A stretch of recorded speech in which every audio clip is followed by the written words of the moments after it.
Halo semuanya. Hai. Kembali lagi sama kita nih. Tapi kayak beda gak sih? Beda sih kayak bikin podcast luas sama bikin podcast biasa. Iya. Ya. Kita tuh masih seperti sesuai nama kita, podcast Layar Gelap.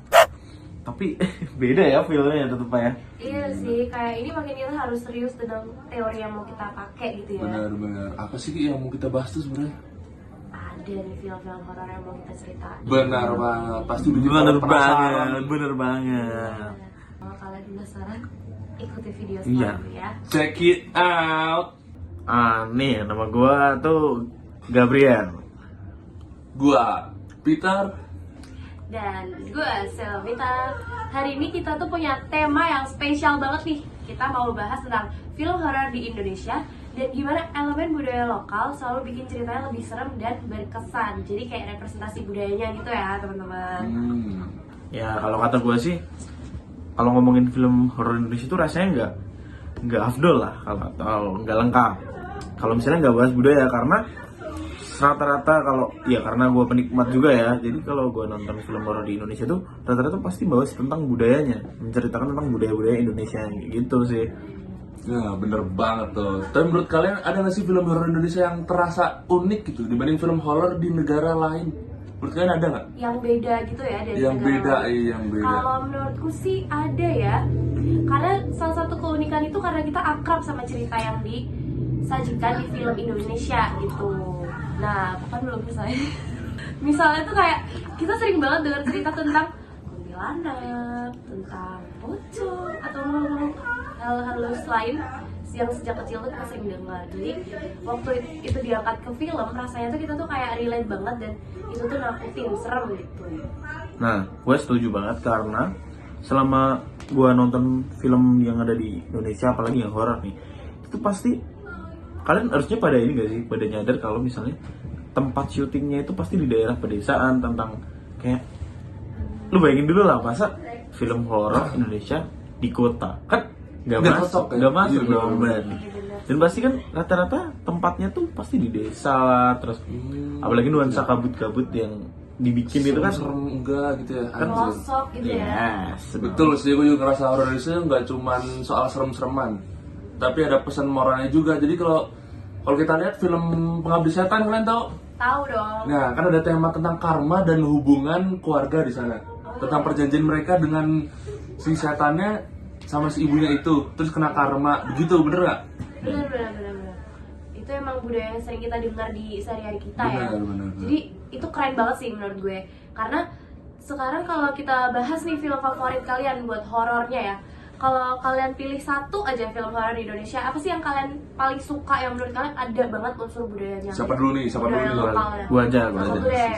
Kalau dari gua sih yang pasti ya, kalau gua tuh dari banyaknya film horor yang pernah gua tonton, gua bakal pilih kalau tentang budaya ya KKN sih. KKN Desa Penari itu menurut gua ibaratnya paket lengkapnya film horor sih yang ada di Indonesia. Kenapa sebenarnya? Tapi kayak menurut gua tuh kenapa gua bisa lengkap, karena ada budaya lokal. Terus cerita mistis tuh yang terinspirasi dari kisah nyata, karena lu kalau nonton film di tulisannya ada terinspirasi dari cerita nyata, kan lu pasti kayak bayangan atau yang ada di pikiran lu jadi lebih Cerita masuk real. gak sih? Iya. Ya kan? Apalagi lucu, kita nih. anak-anak kuliah yang akan merasakan KKN gitu. Iya, Jadi relate banget. Apalagi anu kita bahas sondo. Iya.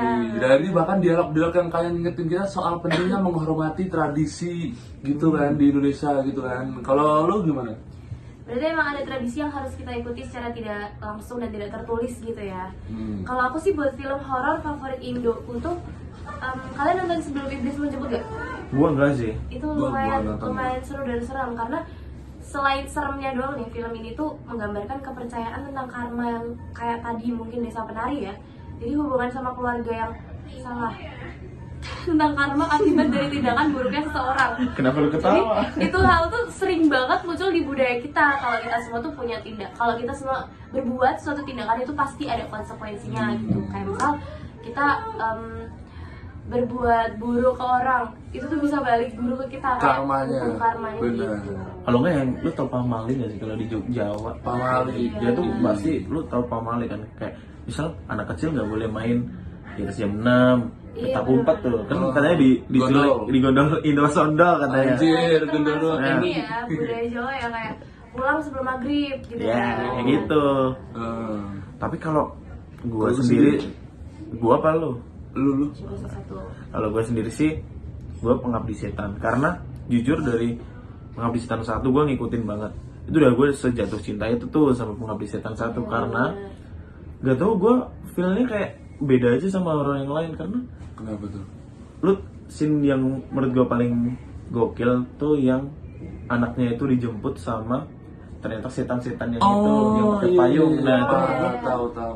Nanti kita tunjukin ya untuk tunjukin. cuplikannya.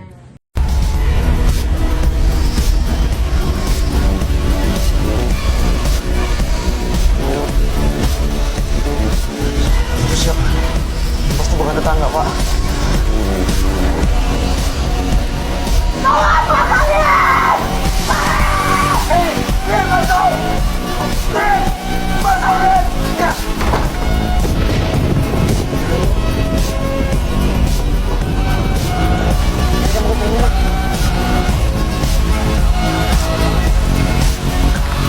Mereka mau apa? Mereka mau ambil dia. Mereka nggak akan bisa ambil kalau kita nggak gerak kok.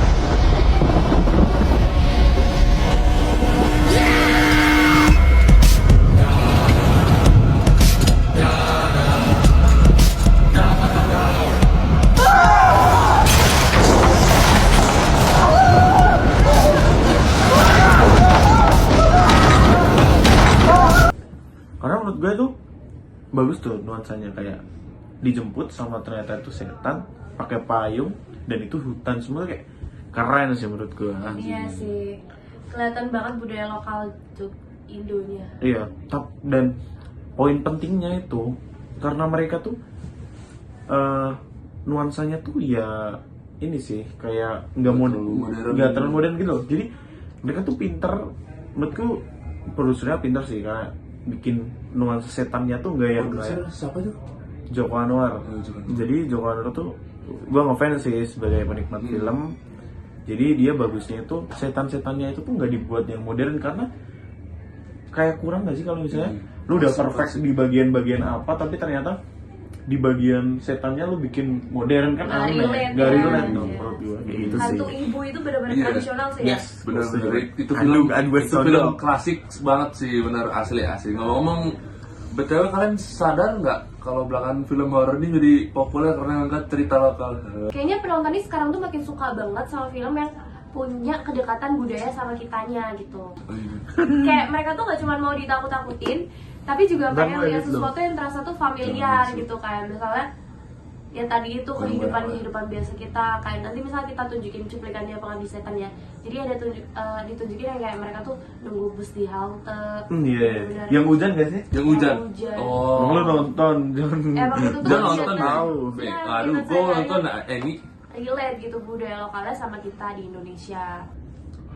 Nah, tapi juga pasti juga ada tantangan gak sih atau inilah kesulitan lah pasti kalau kadang film horor tuh kurang menggali cerita budaya dan cuma mengandalkan jump scare. Menurut kalian gimana sih cara supaya film di Indonesia horor di Indonesia tuh memiliki identitas yang budaya yang kental nih? Tapi sebenarnya kayak kalian nyadar gak sih kalau misalnya cerita horor ini tuh cuman jump scare, itu kayak boring gak sih? Sekarang kayak kalau kalian nonton ternyata jump scare tapi tanpa kayak Gak ada konteksnya nggak gitu ada ya? konteksnya. Itu menurutku poin penting yang sebenarnya tersepelekan sih. Iya. Jump scare tuh Ngagetin sebenarnya arti doang. arti penting gitu sebenarnya jump scare. Kalau menurut kalian Kalau gimana?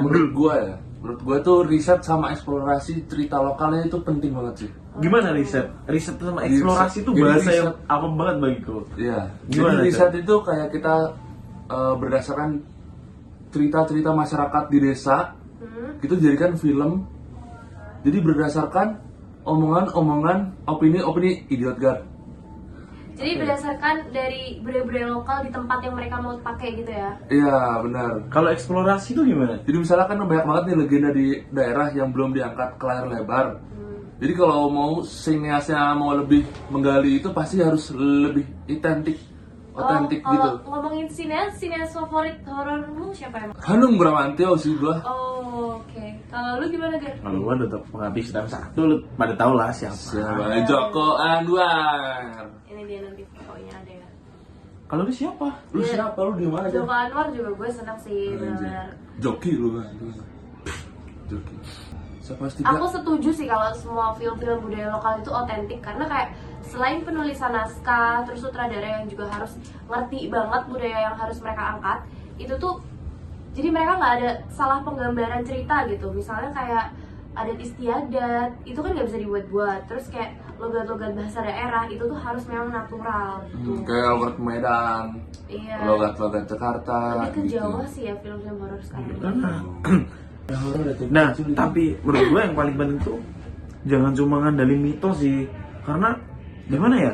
Nambahin, karena menurutku harus ada elemen yang kuat gitu loh dalam sebuah mitos. Jadi kalau misalnya kalian ngandelin cuma mitos tanpa elemen yang kuat, itu tuh pondasinya tuh kurang menurut gue nih.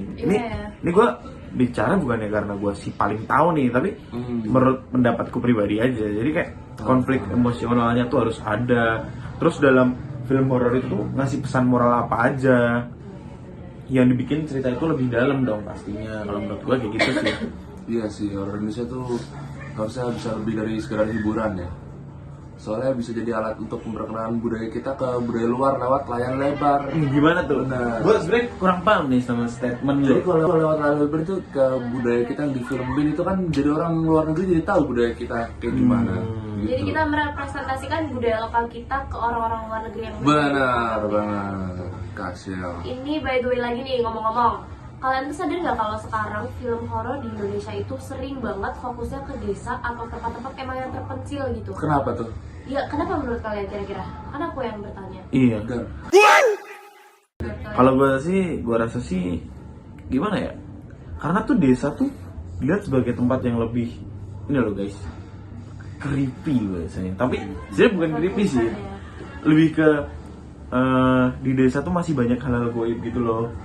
Dan sebenarnya lu tau gak sih kalau di desa-desa tuh kadang misalnya nih, gue ada tuh rumah gue yang di Bantul, Kacau. nggak boleh. Nah itu masih kental gitu loh tentang dunia-dunia begitu dan masih Mistis ya. ya lu tahu yang jadi masih bakar dupa, masih apa itu masih Kejauhan. tentang ininya tuh kental gitu. Nah Kayak misal orang-orang di kampung itu masih ada yang tidak beragama Nasrani atau Muslim tapi kejawen gitu ya, khusus Itu kejawen. ada. Di desa itu punya nuansa yang lebih serem gak sih, Gar? Kayak di film Kakek Desa Penari kan, bener kan? Suasana desa itu bikin ceritanya tambah hidup, jadi kayak real gitu, real serem gitu. Dan emang KKN Desa Penari itu take-nya tuh di Kaliurang kan? oh di Kaliurang, oh iya yang di jembatannya itu ya. Iya, jadi itu kayak Oh, relate iya, banget kan kita. jembatan. Gue sebagai orang Jogja tahu sih itu. Iya, gue Sama, juga kan sama. gitu ya.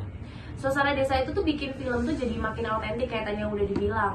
Penonton tuh jadi merasa terhubung banget sama ceritanya, kayak relate, ih pernah ke tempat ini nih, ih mirip nih sama tempatku gitu. Jadi merasa berada di situasi yang sama gitu.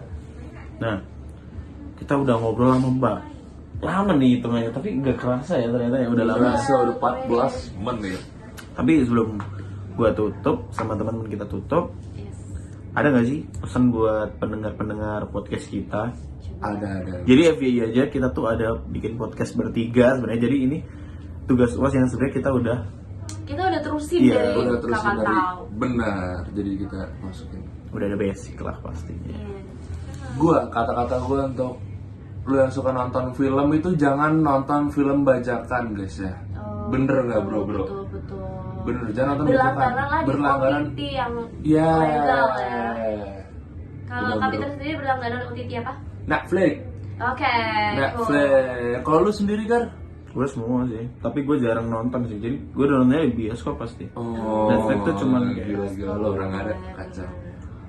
Beda. Dan Oke. kalau boleh nambahin nih, menurut gue kita tuh harus terus dukung sineas-sineas lokal kita gitu, karena semakin banyak film horor yang ada di Indonesia atau film-film yang lainnya gitu yang sukses, karena nanti akan semakin banyak juga cerita atau budaya-budaya yang punya kita bisa diangkat ke layar lebar dan diketahui sama masyarakat luas gitu. Bener banget sih. Bener banget. Sama kalau pesan dari gue sih jangan nonton bajakan lah, karena bikin film tuh susah teman-teman.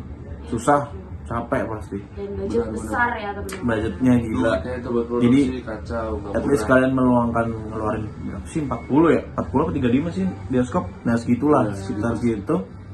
Buat itu udah lebih banget dari cukup buat Untuk ngehargain appreciate sineas. perfilman di Indonesia. Indonesia. Gitu. Kalau misal kalian ada masukan atau film-film favorit yang menurut kalian memiliki unsur budaya, kalian kasih tahu kita Di komen, di komen. Kalau nggak tag Instagram kita langsung aja guys. Oke, cukup sekian video Dan terima podcast kasih. kita. Ciao. Ciao.